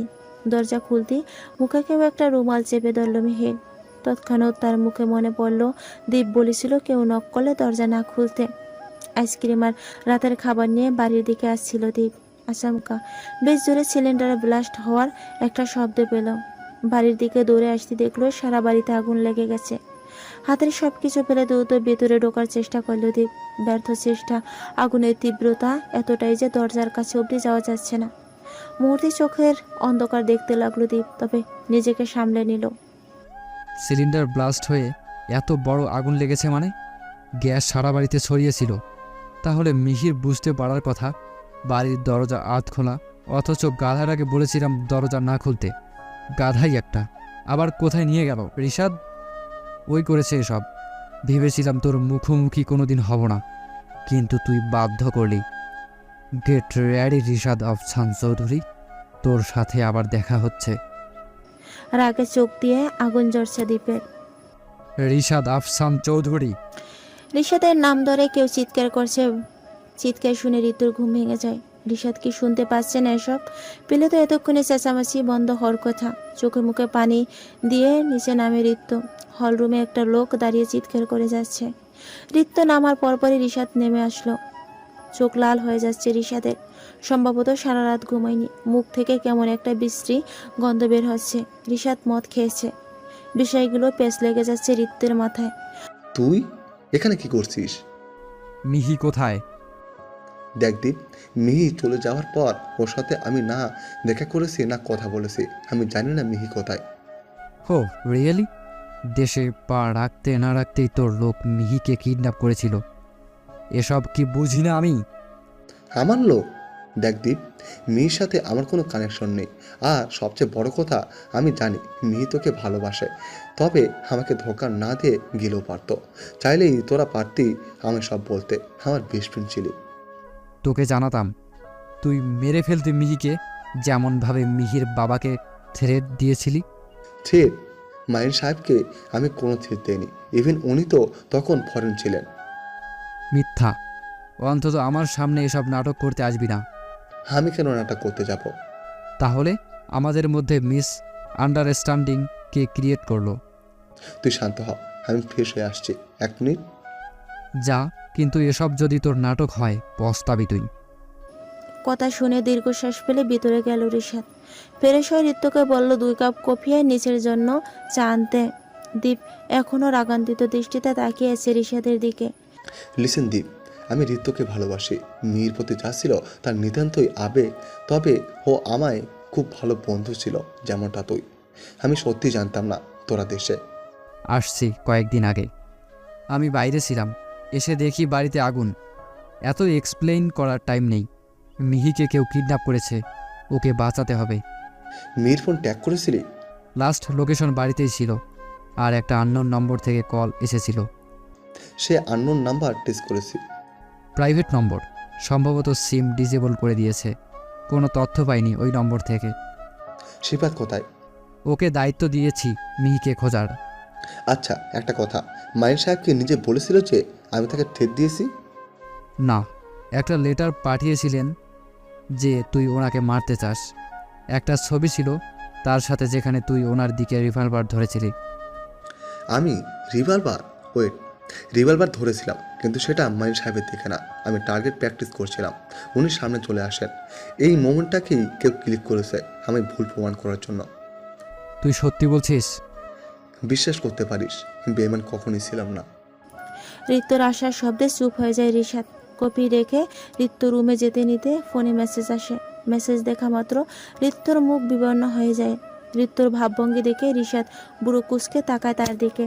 ছেড়ে দাও আমায়। কি করেছি আমি? কে তোমরা? আমার এখানে কেন ধরে এনেছো? চিৎকার করছে মিহি, তবে লোকগুলো মিহির প্রশ্নের বিন্দুমাত্র গুরুত্ব দিচ্ছে না। এক সময় বিরক্ত হয়ে চুপ হয়ে যায় মিহি। মাথাটা জিমজিম করছে, হাত পা দড়ি দিয়ে বাঁধা। সামনে এই লোকগুলো পালানোর কোনো রাস্তা খুঁজে পাচ্ছে না মিহি। দীপ্ত এতক্ষণে বাসায় চলে এসেছে, ও কি খুঁজছে আমায়? দীপের কথা ভাবতে ভাবতেই মিহির মাথায় আসে সে গ্যাসের চুলা অন করে চলে এসেছে। মুহূর্তে মুখ বিপন্ন হয়ে যায় তার। সব কিছু কেমন যেন এলোমেলো লাগতে শুরু করে। লোকগুলো কি যেন ফিসফিস করেছে, সেদিকে মনোযোগ দেওয়ার চেষ্টা করছে মিহি। লোকগুলোর কথায় মিহি বুঝলো এরা দ্বীপ আসার জন্য ভয় পেয়েছে। মিহির মনও বলছে দ্বীপ আসবে। চোখ বন্ধ করতেই দ্বীপের রাগী চেহারাটা বেসে উঠছে। ওর যে প্রখর বুদ্ধি, নির্ঘাত এতক্ষণে বুঝে গেছে যে আমায় তুলে আনা হয়েছে। ছেলেটা এখন বলছে হয়তো গাধা। তোকে কতবার বলেছি দরজা খুলবি না? গাধাই একটা, মানুষ আর হইলি না। কথাগুলো ভাবতেই মুচকে হেসে ওঠে মিহি। Rishad sir, I am sorry. আমার কাছে আর কোনো ওয়ে ছিল না। আমি এমনটা না করলে ওরা দিব্যকে মেরে ফেলতো। ঋতু কাঁদতে কাঁদতে কথাগুলো বলে উঠল। রিশাদ ভেবেছিল দিব্যর ওই ফেক ভিডিও ক্লিপ দেখানোর পর হয়তো ঋতু দিব্যর মায়ে ছেড়ে দিবে, কিন্তু ওই লোকটা ফেক ভিডিওর ব্যাপারটা ঋতুকে জানিয়ে এমন একটা চাল ছেড়ে দিল। মাথায় হাত দিয়ে বসে আছে রিশাদ, দৃষ্টিটা ভাবলেশীন। দীপ চুপ করে তার দৃষ্টি বলছে, যেন পারলে এখনই ঋতুকে মেরে ফেলতো। রিশাদ স্বাভাবিক হয়ে বসলো। আচ্ছা ঋতু, ওরা যে মিহিকে কিডন্যাপ করেছে এ নিয়ে কিছু বলছে তোমায়? না স্যার। শুরু থেকে বলো, কি কি হয়েছে? স্যার, আমি আর দিব্য পালিয়েছিলাম। ওটা ওই লোকের প্ল্যান ছিল যাতে আমাকে এই বাড়িতে আনতে পারে। ও বলেছিল আমাকে আপনার থেকে ছাড়িয়ে দিব্যর সাথে দূরে কোথাও পাঠিয়ে দেবে। আপনি যেই দিন আমার বিয়ে ঠিক করলেন আমি বিয়ে ভেঙে দিই, এটাও ওর প্ল্যান। কাজী অফিসে ওরা আমাকে থ্রেট করে আপনাকে বিয়ে করতে। দিব্যকে আমি খুব ভালোবাসি স্যার। ও কিছু হয়ে গেলে আমি নিজেকে কোনো দিন ক্ষমা করতে পারবো না, কোনো দিন না। ঋতু স্টপ, কান্না থামাও। না দিব্য কিছু হবে আর না মিহি। কিছুক্ষণের জন্য পরিস্থিতিটা বেশ নীরব হয়ে যায়। রিশাদ বেশ কিছুক্ষণ ধরে কিছু একটা ভাবতে থাকে। অতঃপর আচমকাই উঠে দাঁড়িয়ে দ্বীপের সামনে দাঁড়ায়। মাইন সাহেবের সাথে তোদের লাস্ট কথা হয় কবে? লেটারটা দেওয়ার আগের দিন। তখন সব স্বাভাবিক ছিল। লেটার পাওয়ার পর আমরা আর ওনাকে খুঁজে পাইনি। উনি আমাকে বলেছিলেন মিহিকে নিয়ে দেশ থেকে চলে যেতে। মিহিরও সেটাই ইচ্ছাই ছিল। হঠাৎ দেশে আসলি কেন? কয়েকদিন ধরেই মিহি তোর কাছে ক্ষমা চাইতে চাচ্ছিল। ও যে এভাবে হুট করে চলে আসবে বুঝিনি। কিডন্যাপারদের থেকে ওকে ছাড়িয়ে সেফ হাউসে নিয়ে গেছিলাম। থাম, কিডন্যাপার? আগেও মিহি কিডন্যাপ হয়েছিল। ওই লোকগুলো সবাইকে মেরে ফেলেছিস নাকি কেউ বেঁচে আছে? ওদের সবাই শেষ, তবে ওদের ফোন ওয়ালেট সিফাতের কাছে আছে। কপিটা খেয়ে নে আর শান্ত হ। সিফাতকে কল করে কফিতে চুমুক দেয় দীপ। কফির বিন্দু মতো স্বাদটুকু পাচ্ছে না সে। শীতের হিমশীতল বাতাস বইছে, অথচ মিহির উদ্বিগ্নতায় ঘামছে সে। সব কিছু যেন বিপরীত মুখে হয়েছে তার কাছে। মিহির এই বাচ্চা মুখগুলোর জন্য বরাবরই রেগে যায় দীপ।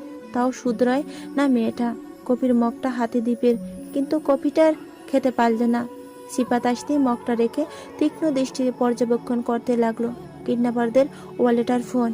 তেমন কোনো তথ্য না পেয়ে মেজাজ খারাপ হয়ে গেল দীপের। সেই এরকমই প্রাইভেট নম্বর থেকে কল, যেমন মিহি আর ঋতুর ফোনে এসেছিল।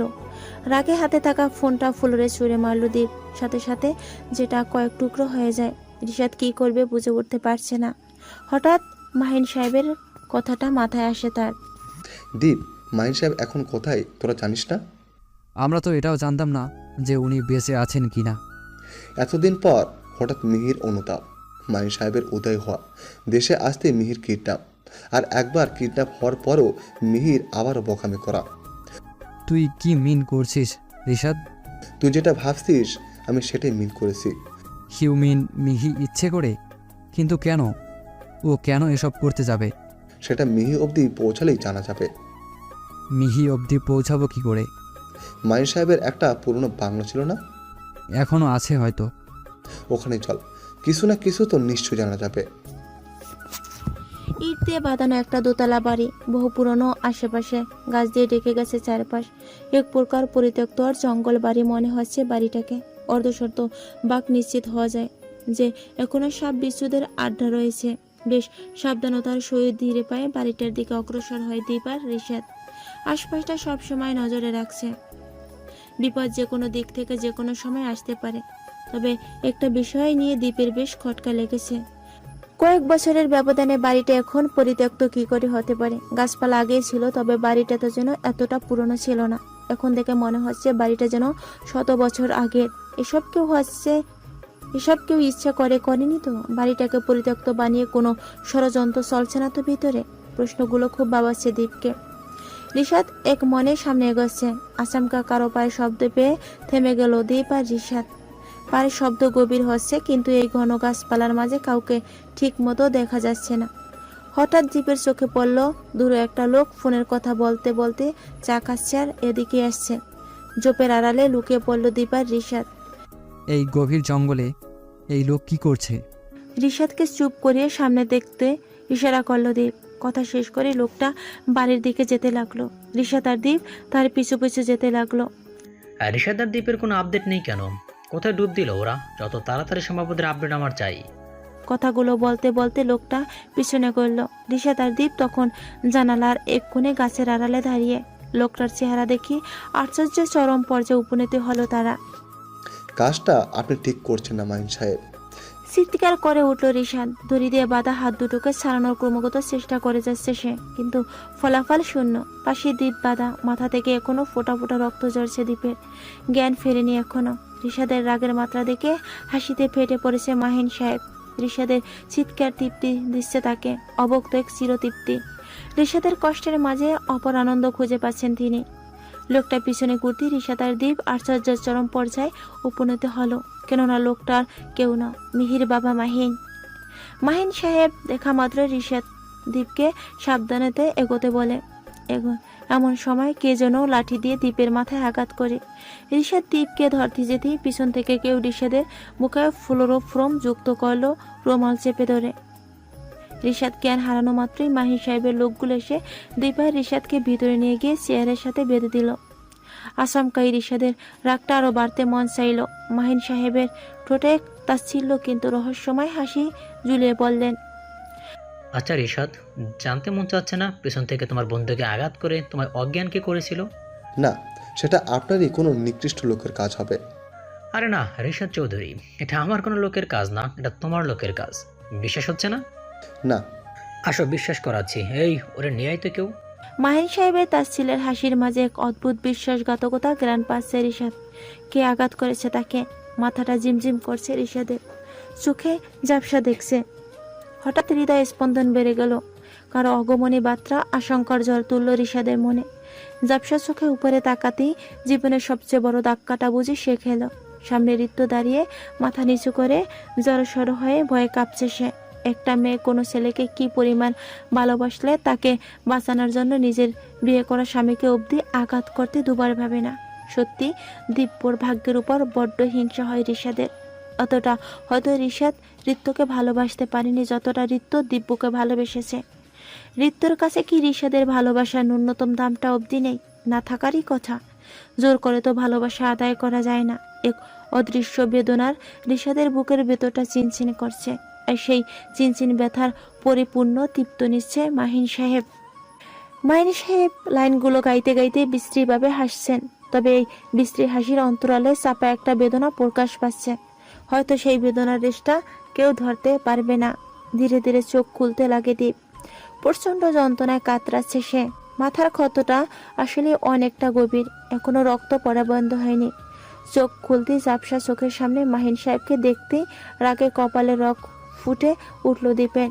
দীপের জ্ঞান ফেরা দেখে মাহিন সাহেব আবার অট্ট হাসিতে ফেটে পড়লেন, যেন দীপের জ্ঞান ফেরার অপেক্ষাতেই তিনি ছিলেন। হাততালি দিতে দিতে দীপের সামনে আসলেন তিনি। দীপের থুতনি উঁচু করে ধরে জোরে জোরে হাসতে লাগলেন। আরে জামাই বাবাজি যে, তা মেয়ে আমার এতদিন ঠিকঠাক মতো যত্নাদ্দি করেছে তো? না করলে আমায় বলো, আমি একটু সেবা করি। লজ্জা করে না আপনার? নিজের স্বার্থের জন্য নিজের মেয়ের ক্ষতি করতেও একটা বার ভাবলেন না? মেয়ের ক্ষতি? কে বললো আমি মেয়ের ক্ষতি করেছি? ও তো সবে জেনে বুঝে আমায় এসবে সাহায্য করেছে। তোমার সাথে পালানো থেকে শুরু করে তোমাদের মাঝের ভুল বোঝাবুঝি, তোমাকে দেশে ফেরানো এবং তোমাদের দুজনকে একসাথে আমার পায়ের নিচে আনা, এইসব মাস্টার প্ল্যানটা তো তোমার বউয়েরই ছিল। আমি তো শুধু আমার ভিলেনের রোলটা প্লে করেছি। মাহিন সাহেবের কথা শেষ হতে না হতেই মিহি এসে দাঁড়ালো তার পাশে। মিহির চেহারার মাঝে আগে যেমন মায়ার বোকামি ফুটে উঠত, আজ তার পরিবর্তে হিংসুত্রা আর কুটিলতা ফুটে উঠেছে। নিজের উপরে ঘৃণা হচ্ছে দীপের, তবুও মিহির দিকে ঘৃণার দৃষ্টিতে তাকাতে পারল না সে। ভালোবাসলে হয়তো এমনটা হয়, যাকে ভালোবাসা যায় তাকে কখনই ঘৃণা করা যায় না। ভালোবাসার অনুভূতিটা বড়ই পেছালো। যখন ভালোবাসার মানুষের কথাকে ভুল ভাবা হয়, তখন সেই মানুষটার চাইলেও কোনোদিন নিজের ভালোবাসার আগের মতো ভালোবাসতে পারে না। সেদিন যদি দীপ ও মিহিকে ভুল বুঝে রিশাদের সাথে থাকতে হয়তো ভালোবাসার নামে আজ এত বড় বিশ্বাসঘাতকতা সহ্য করতে হতো না। কয়েকটা পেপার হাতে নিয়ে রিশাদের দিকে এগিয়ে এলেন মাহিন সাহেব। কি এসব? আরে ঋষাদ চৌধুরী, কুল, তেমন কিছু না। আপনার আন্ডারওয়ার্ল্ডে যে পজিশন ছিল তার পাওয়ার অফ অ্যাটর্নিটা আমার চাই, যেটা একসময় দ্বীপের ছিল। দুজনেই চটপট সাইন করে দিন তো। সাইন করবি কিনা বল। না মানে না। মাহিন সাহেব ঋতুর কপালে রিভলভার তাক করলো। মুহূর্তের আগে চোখে লাল হয়ে গেল রিশাদের। দড়ি খোলার মুহূর্তে চেষ্টা হাত পা ছুড়তে লাগলো সে। রিশাদের এমন উদ্গ্রীব হওয়াটা যেন আরো আনন্দ দিতে লাগলো মাহিন সাহেবকে। ঋতু চোখ বন্ধ করে আছে, কোনো কথাই নেই তার মুখে, একেবারে নিস্তব্ধ যাকে বলে। চোখটা যেন শূন্যতায় ভরা, বাঁচার আকুতিটা যেন অবধি প্রকাশ পাচ্ছে না। সত্যি রিশাদের এখন মনে হচ্ছে ঋতুর মাঝে ডুবে মরতে। এ যেন কেমন মায়ায় জড়িয়েছে সে, যেন যেখানে তার একতরফা ভালোবাসার কষ্টের চেয়ে মৃত্যুর সূক্ষ্ম মনে হচ্ছে। বেশ শান্ত ভঙ্গিতে রিশাদ বলল হাত খুলে দিতে। সে সাইন করবে। দীপ নিশ্চুপ, সে কিছুই বলছে না। সবচেয়ে বড় ধাক্কাটা তো সেই খেয়েছে। মিহি নামক মেয়েটাকে নিজের জীবনের চেয়ে অনেকটা বেশি ভালোবেসেছিল সে, অথচ আজ তার এই প্রতিদান পেল। রিশাদ সাইন করতেই দীপ সাইন করে দিল পেপারটাতে। মাহিন সাহেবের লোকগুলো দিব্যর লাশটা ফেলে দিয়ে গেল। ছেলেটাকে মেরেই ফেলছে তারা, কোনো প্রমাণ রাখতে চায়নি হয়তো। রিশাদ ঋতুর কাছে দাঁড়ায়, কিন্তু ঋতু দৌড়ে দিব্যর লাশের পাশে বসে। দিব্যর রক্তাক্ত লাশটা জড়িয়ে ধরে বাদ ভাঙা আহাজারেই ফেটে পড়ে সে। দিব্যর রক্তাক্ত মুখে ওড়না দিয়ে ক্ষত মুছে দেওয়ার ব্যর্থ চেষ্টা করে। দীপ চিৎকার করে কাঁদছে ঋতু। দূরে দাঁড়িয়ে ঋতুর কান্না দেখছে রিশাদ। সত্যি কি কাউকে এতটা ভালোবাসা যায়? এতটা ভালোবাসার 1% যদি ঋতু রিশাদকে করুণা ভেবে দান করে, তাতেই রিশাদ অমৃত কৃতজ্ঞ থাকবে তার কাছে। কিন্তু ঋতুকে আদৌ দেবে সেই 1%? দিব্যর লাশটা দাপনের পর থেকে ঋতু যেন বাকশক্তি হারিয়ে ফেলেছে, কাঁদছেও না আর। রিশাদ ঋতুর পাশে অবধি যেতে পারছে না। প্রথমবারের মতো কিন্তু তীব্র একটা সংকোচ কাজ করেছে তার মনে। এই মুহূর্তে ঋতুর পাশে গিয়েও বা কি বলবে রিশাদ? দিব্যর মৃত্যুর জন্য তো রিশাদই দায়ী। বাড়ি থেকে বেরিয়ে আসে রিশাদ, সিগারেটটা চালিয়ে হাতে ধরে দীপ। ঠোঁটে লাগাতে আর মন চায় না। ঠোঁটের উপর সিগারেটটা নেয় অন্য কারো অধিকার, আর আজীবন তারই অধিকার থাকবে।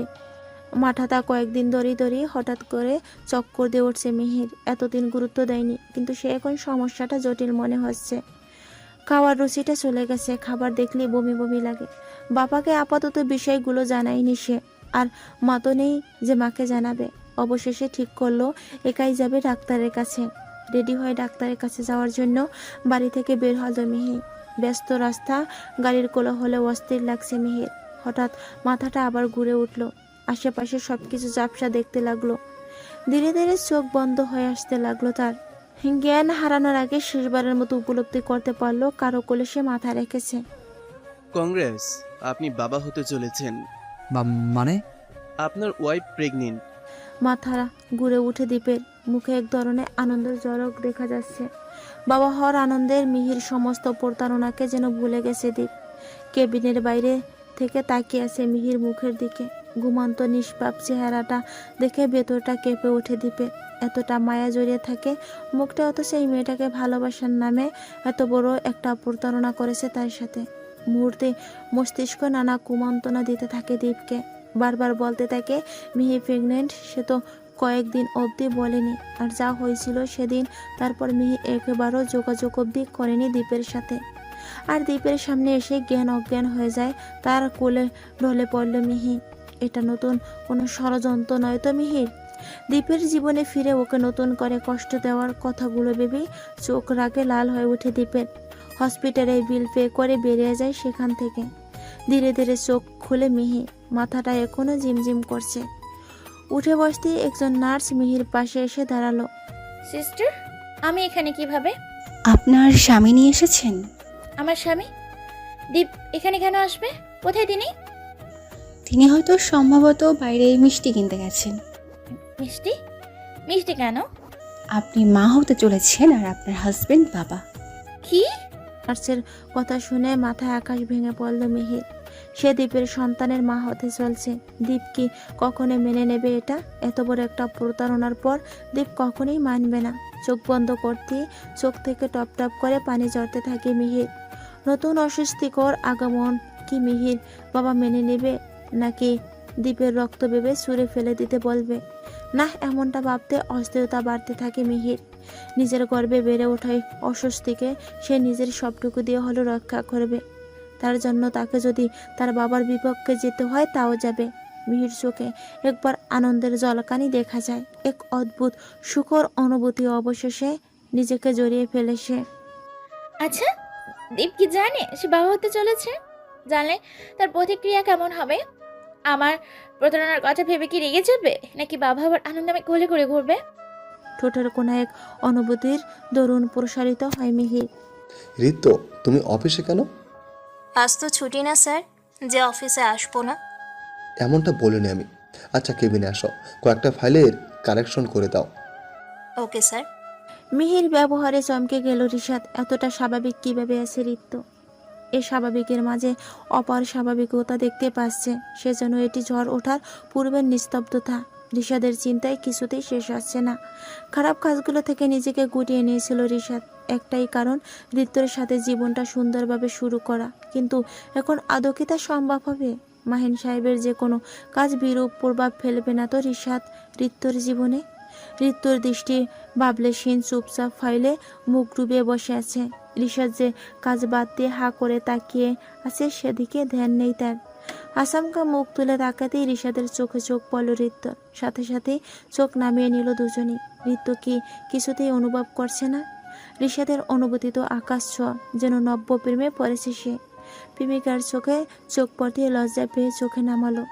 এ যেন পৃথিবীর সেরা অনুভূতি। নতুন করে এসব অনুভূতির সাথে জড়াবে এমন কখনো ভাবেনি রিশাদ। দীপ ছাদের এক কোণে দাঁড়িয়ে আছে, সময় যেন স্তব্ধ হয়ে গেছে তার জন্য। বাবা হওয়ার অনুভূতি এত সুখের একটা অনুভূতি, অথচ সামান্যতম সুখ অবধি উপভোগ করতে পারছে না। প্রতারণাটা রেশটা কি কাটিয়ে উঠতে পারবে না সে? এমন সময় দীপের মনে হলো মিহিকে হসপিটালে একা রেখে সে চলে এসেছে। মিহির জন্য চিন্তা না দেখালেও চিন্তাটা হচ্ছে ঠিকই। গাড়ি নিয়ে আবার হসপিটালের দিকে গেল দীপ। এই সন্তান নষ্ট করে ফেলতই, দীপের রক্ত তোর শরীরে কোনোভাবেই, এটা আমি মেনে নিব না। বাবা, আমি পারবো না এটা করতে। দীপের রক্ত আছে, হ্যাঁ দীপ ওর বাবা, কিন্তু আমি কি ওর কেউ না? ওর আমি কিচ্ছু শুনতে চাচ্ছি না। এই সন্তানের অ্যাবর্শনের সকল ব্যবস্থা আমি করব। আমি অ্যাবর্শন করাবো না বাবা। তুই অ্যাবর্শন না করানো পর্যন্ত আমি বাড়িতে তুলব না তোকে। বাবা! মাহিন সাহেব রাগ দেখিয়ে বেরিয়ে গেলেন হসপিটালের থেকে। মিহি মেঝেতে বসে পড়ল। এমনটা কেন হলো তার সাথে? দীপকে তো সে হারিয়ে ফেললো, কিন্তু নিজের বাবাকে অবধি সে পেল না। চিৎকার করে কাঁদতে মন চাচ্ছে, কিন্তু পারছে না। কারো পায়ের শব্দ পেতে চোখ মুছে ওপারে তাকায় মিহি। দীপ দাঁড়িয়ে। উঠে দাঁড়ায় মিহি, দীপকে জড়িয়ে ধরে চিৎকার করে কাঁদতে থাকে। দীপ ধরে না মিহিকে। মিহিকে নিয়ে বাইরে এনে গাড়িতে বসায়। মিহিকে দিয়ে যাচ্ছে, কিন্তু দীপ চুপচাপ, কিছুই বলছে না সে। বাড়ির সামনে এসে গাড়ি থামায় দীপ। মিহিকে নিয়ে ভিতরে ঢোকে দীপ। আমার সন্তান না আসা পর্যন্ত তুমি এই বাড়িতেই থাকবে। আমার সন্তান আমাকে দিয়ে তুমি এ বাড়ি ছেড়ে এবং আমার জীবন থেকে চিরতরে চলে যাবে। সন্তানটা কি তোমার একার দীপ? আমার একার। কথাটা বলেই দীপ উপরে চলে যায়। সিঁড়ির এক পাশে দাঁড়িয়ে দীপের চলে যাওয়া দেখছে মিহি। কতটা অবহেলার অবজ্ঞা মনে জমিয়েছে দীপ যে মিহির দিকে ফিরিয়ে তাকাচ্ছে না। যন্ত্রণাগুলো কুড়ে কুড়ে খাচ্ছে মিহিকে। উঠে নিচতলার রুমে গিয়ে বসলে মিহি। কান্না থামছে না কিছুতেই। দীপ নিজের রুমে এসে সিগারেট ধরায়। ঠোঁটের অধিকারটা সিগারেট দিতে মন চাচ্ছে দীপের। সিগারেটের উপর সিগারেট জ্বালিয়ে যাচ্ছে দীপ। নিঃশ্বাস বন্ধ হয়ে আসছে, বুকের ব্যথা করছে। হাত খাওয়া সিগারেটটা ফেলে দিয়ে নিচে আসে দীপ। সিঁড়ি দিয়ে নামতেই চোখ যায় নিচতলার রুমটার দিকে। মিহি ঘুমিয়ে পড়েছে। এত ঘুম কই পায় এই মেয়েটা? প্লেটে খাবার নিয়ে মিহির রুমে আসে দীপ। মেয়েকে ডাকতেই মন চায় না। কি সুন্দর গুটি শুটি মেরে শুয়ে আছে, এত মায়া মুখ জড়িয়ে। কিন্তু দীপ কিছুই পারছে না মেয়েকে ক্ষমা করে দিতে। মন আর মস্তিষ্ক দ্বিধাদ্বন্দ্বের মাঝে নিজেকে ক্ষয় করে ফেলেছে সে। জীবনের কিছু সেরা মুহূর্তকে প্রতারণার গর্বে বিলীন করে দিয়েছে সে। বাবা হওয়ার অনুভূতিটাকে অবধি অন্তরালে চাপা ফেলেছে। এত প্রতিকূলতার মাঝে আর কি কখনো এক হতে পারবে না মিহিদীপ? হয়তো না, কিন্তু এত সহজে তো আর ভালোবাসা ভুলে থাকা যায় না। দেখা যাক কি হয় তাদের এই নতুন সূচনায়। বেশ কয়েক মাস অতিবাহিত হয়ে গেছে। রিশা তার ঋতুর সম্পর্ক এখনই স্বাভাবিক হয়নি। ঋতুর বিষণ্ণতা কিংবা উদাসীনতা কোনোটাই বিন্দুমাত্র প্রশমিত হয়নি। রিশা চেষ্টা করেনি এমনটা বলা যায় না, কিন্তু যে মানুষটা নিজের খুশি থাকতে চায় না, হাজার চেষ্টা করলেও কি তাকে খুশি করা সম্ভব না। রিশা ঋত্যের মাঝে দূরত্বটা ধীরে ধীরে বাড়ছে। এখন আর রিশাদের বাড়িতে থাকে না ঋত্য। স্বামী স্ত্রী হওয়া সত্ত্বেও দুজনের অবস্থান দুই ছাদের নিচে। ডিভোর্সের জন্য অ্যাপ্লাই করেছে ঋত্য, তবে তার জন্য 6 মাস এক বাড়িতে থাকতে বলা হয়েছে। ঋত্য তা চায় না। এই কাগজপত্রহীন অঘোষিত একটা বিচ্ছেদকে জড়িয়ে দিয়েছে রিশাদ আর তার সম্পর্কের মাঝে। অবশ্য রিশাদ চাইলেই পারত ঋত্যকে ফিরিয়ে এনে নিজের কাছে রাখতে, কিন্তু জোর করতে চায়নি সে। সকাল থেকে শরীরটা ঠিক নেই রিশাদের, আর আজকাল বাড়িতে সে কাউকে থাকতে দেয় না, দারোয়ানকে অবধি না। যা দরকার হয় নিজে আনে, নিজে রান্না করে খায়, নিজে ড্রাইভ করে অফিসে যায়। তাই হঠাৎ শরীর খারাপ হয়, কাউকে যে ডাকবে সেরকম কোনো রাস্তা খুঁজে পাচ্ছে না। অনেক কষ্টে উঠে দাঁড়াতেই মাথাটা ঘুরে উঠল। আবার বসে পড়তে হলো তাকে। বিছানায় এক কোণে পড়ে থাকা ফোনটাকে অনেক চেষ্টার পর হাতে নাগালে পেল, কিন্তু ফোন থেকে যেন কাউকে কল করবে সেরকম অবস্থায় যেন সে নেই। ইমার্জেন্সিতে ঋত্যর নম্বর সেভ করেছিল, হয়তো সেখানেই কলটা গেল, কিন্তু কিছুই বলতে পারল না রিশাদ। তার আগেই চোখ বন্ধ হয়ে আসলো। সকালবেলা ফোনের রিংটোনটা বেশ বিরক্তকর ঋত্যর জন্য। রান্নাঘরে ব্যস্ত ছিল সে। আস্তে আস্তে ফোনের রিং বাজা বন্ধ হয়ে গেল। হাত মুছে ফোন হাতে নিতে দেখলো রিশাদের নম্বর থেকে কল এসেছিল। রিশাদ তো এই কয়েক মাসে একটা বারের জন্য তাকে কল করেনি, আজ হঠাৎ কেন কল করলো? কি প্রয়োজন পড়লো? এতদিন তো ভালোই ছিল ঋত্যকে ছাড়া, একটা বার এসেও বলেনি ঋত্য চলো আমার সাথে। এমন অজস্র প্রশ্ন উকে দিচ্ছে ঋত্যর মনে, কিন্তু পরক্ষণে মনে হলো ছেলেটার কোনো বিপদ হলো না তো। তড়িঘড়ি করে তৈরি হয়ে ব্যাগটা নিয়ে রিশাদের বাড়ির দিকে রওনা হলো ঋত্য। বাড়ির দরজাতে দারোয়ান অবধি নেই। এত নিস্তব্ধতা বিদর শঙ্কিত পায় ধীরে ধীরে রিশাদের রুমের দিকে এগোলো ঋত্য। রিশাদের রুমে ঢুকতে দেখলো রিশাদ বেসামালভাবে বিছানা এক প্রান্তে অজ্ঞান অবস্থায় পড়ে রয়েছে। দ্রুত রিশাদের ফোন হাতে নিয়ে ডক্টরকে কল করলো ঋত্য। রিশাদকে ধরে বিছানায় কোনো রকম শুয়ে দিল। বেশ কয়েকবার ডাকলো রিশাদকে, কিন্তু না, রিশাদ কোনো সারা শব্দ নেই। উদ্বেগ যেন 100 গুণ বেড়ে গেল ঋত্যর। কি করবে না করবে কিছুই বুঝে উঠতে পারছে না। ডক্টর সাহেব এলেন কিছুক্ষণের মধ্যে। পাশের কোনো একটা ক্লিনিকই ছিলেন বলে আসতে দেরি হয়নি। রিশাদকে চেক আপ করে ঋত্যর সামনে দাঁড়াতেই কপালে চিন্তার রেখা দেখা গেল তার। ঋত্য ছটফট করছে। সে বারবার তাড়া দিচ্ছে ডাক্তার সাহেবকে কি হয়েছে বলার জন্য। ডক্টর সাহেব, কি হয়েছে রিশাদের? প্লিজ বলুন আমাকে। দেখুন মিস ঋত্য, আপনার স্বামীর শরীরের অবস্থা খুবই খারাপ। তার প্রেশার খুবই লো। তার উপর তিনি কোনো বিষয় নিয়ে সম্ভবত টেনশনে আছেন, যার কারণে অজ্ঞান হয়ে গেছেন। বলতে গেলে উনি টাইম টু টাইম খাওয়া দাওয়া করেন না। এমনকি ওনার ছোট থেকেই কিছু সমস্যা ছিল, আর ফ্যামিলি ডক্টর হওয়ার দরুন ওকে মেডিসিন প্রেসক্রাইব করেছিলাম। সেগুলো না খাওয়ার জন্য তার সমস্যাগুলো মাথা চাড়া দিয়ে উঠেছে। আপনার উচিত এখন রিশাদের প্রেশারের খেয়াল রাখা। আমি অবশ্য জানি আপনাদের বিচ্ছেদের কথা, কিন্তু ছেলেটা আপনাকে খুব ভালোবাসে, নয়তো আপনার চলে যাওয়ার পর নিজের এমন অবস্থা করতো না। মেডিসিন দিয়ে যাচ্ছি, খাইয়ে দিন উঠলে। আসি আজ। ধন্যবাদ ডাক্তার সাহেব। ডাক্তার চলে যেতেই রিশাদের পাশে বসে পড়ে রিত্য। চোখ থেকে পানি পড়ছে। আলতো করে রিশাদের বুকে মাথা রাখে রিত্য। দিব্যকে হারানোর পর ভেবেছিলাম হয়তো আর কাউকে ভালোবাসতে পারবো না, তাই আপনার থেকে দূরে সরে এলাম। কিন্তু দূরত্ব ভালোবাসাকে প্রশমিত করতে পারলো না। কোথায় যেন শুনেছিলাম দূরত্ব নাকি ভালোবাসা বাড়ায়। আমার ক্ষেত্রেও তাই হয়েছে। প্রতিদিন আপনার প্রতীক্ষায় আমার ভালোবাসা চক্রবৃদ্ধি মুনাফার হারে বেড়েছে, কিন্তু আপনি আসেননি, একটা বার বলেননি রিক্ত চলো আমার সাথে, ভালোবাসি তোমাকে। আমিও যাইনি। কি যেন একটা বাধা দিচ্ছিল আপনার কাছে ফিরতে, হয়তো অভিমান। ভেবেছিলাম আপনি বুঝি ভুলে গেছেন আমায়। কি লাভ আপনার জীবনে ফিরে আপনার নতুন জীবনটাকে আবার তছনছ করার। তবে ভালোবাসি আপনাকে খুব। কেন ভালোবাসলাম হঠাৎ করেই বলতে পারবো না। কথাগুলো বলতে বলতে রিত্যর চোখের জলে রিশাদের শার্ট ভিজে গেছে। রিশাদের বুকের উপর থেকে উঠতেই রিত্য দেখলো রিশাদ তার দিকে তাকিয়ে মুচকে হাসছে। আপনি সব শুনেছেন? জি মিসেস চৌধুরী, কিন্তু উঠলেন কেন? শান্তি পাচ্ছিলাম। বুকের ভেতরে চলা ঝড়টাকে প্রশান্তি দিচ্ছিলেন।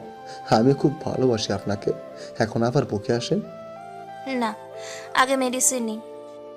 মেডিসিন তো আপনি আমার, হাসেন বুকে। ভালোবাসি তো আপনাকে, বোঝেন না? ডক্টরের প্রেসক্রাইব করা মেডিসিন আগে। রিশাদকে মেডিসিন খাইয়ে দিয়ে রিত্য রিশাদের বুকে আবার মাথা রাখলো। আজকের এই অসুখটাই রিশাদের জন্য সেরা অনুভূতি। রিত্যকে নিজের করে পেয়েছে আর কখনোই ছেড়ে যেতে দেবে না। মিহি আর দীপ হাসপাতালে। মিহি অপারেশন থিয়েটারে বাইরে বসে নখ কামড়াচ্ছে। দীপ চিন্তায় কি করছে না করছে বুঝে উঠতে পারছে না। এমন সময় বাচ্চার কান্নার শব্দ আওয়াজ গেল। দীপের হৃদয় স্পন্দন যেন থেমে গেল। ডক্টর বের হলেন বেশ কিছুক্ষণ পর। জানালেন মা এবং বাচ্চা উভয় সুস্থ আছে, একটু পর দেখা করা যাবে। মিহির কেবিনে ঢুকলো দীপ।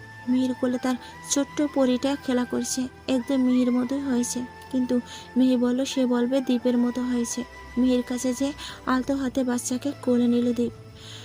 এই সময় মিহির খুব খুশি হওয়ার কথা, কিন্তু সে পারছে না। তার মনে হচ্ছে এই বুঝি দীপ বলবে এখন এই সন্তান শুধু আমার, চলে যাও তুমি। ইতিমধ্যে চোখ ছলছল করছে মিহির, কিন্তু মিহিকে অবাক করে দিয়ে দীপ বলল, আমার মিহি আজ মা হয়েছে। সেরা অনুভূতি জীবনের। এই অনুভূতিটা আরও 10 বার অনুভব করাতে হবে তাকে। বলে মিহির দিকে চোখ টিপ মারল দীপ। মিহি হাসতে লাগলো। বাবা আর মা, তাদের ছোট্ট পরি, পারফেক্ট ফ্যামিলি। এমন সময় মাহিন সাহেব হাত জোর করে বসলেন মিহির সামনে। মা আমায় মাফ করে দে, আমি আমার ভুল বুঝতে পেরেছি। টাকার জন্য আমি মিথ্যে বুঝিয়েছিলাম তোকে। তোর মার মৃত্যুর জন্য দীপা আর রিশাদ দায়ী নয়, তোর মা অ্যাক্সিডেন্টে মারা যায়। এত বড় মিথ্যা! ছি বাবা, ছি। মাফ করে দে মা আমায়। মিহি, মাফ করে দাও ওনাকে। আমাদের সন্তানেরও অধিকার আছে তার নানু ভাইয়ের কোলে যাওয়ার। বাচ্চাকে মাহির সাহেবের কোলে দিয়ে মিহিকে জড়িয়ে ধরলেন দীপ। আজীবন এভাবে জড়িয়ে ধরে রাখতে চায় মিহিকে। সম্পর্কগুলো যেন এভাবে পূর্ণতা পেতে থাকুক। ভালোবাসার মানুষগুলো যেন কখনো বিচ্ছেদ না হয়। ভালো থাকুক ভালোবাসা।